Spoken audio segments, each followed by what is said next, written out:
જામનગર મહાનગરપાલિકા દ્વારા આજે હર ઘર સ્વદેશી ઘર ઘર સ્વદેશી અને ફિટ ઇન્ડિયા મૂવમેન્ટના ભાગરૂપે આજે જામનગરની અંદર મેરેથોનનું આયોજન કરવામાં આવેલું અને આ મેરેથોનની અંદર લગભગ 2000 કરતાં વધારે નાગરિકો અને મહાનુભાવો સૌએ હાજરી આપી હતી.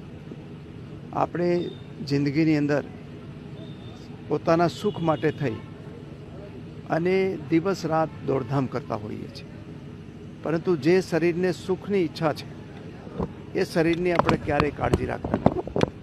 અને એટલા માટે જ પ્રધાનમંત્રીશ્રીએ આ દેશના નાગરિકોના આરોગ્ય માટે થઈ અને મેદસ્વીતા મુક્ત ભારત અને ફિટ ઇન્ડિયાનો નારો આપેલો છે. અને એ નારાને સાકાર કરવા માટે આજે જામનગરના નાગરિકોએ સવારના 6 વાગે મોટી સંખ્યામાં હાજર થઈને આ જે મેરેથોન છે એમાં ભાગ લીધો છે.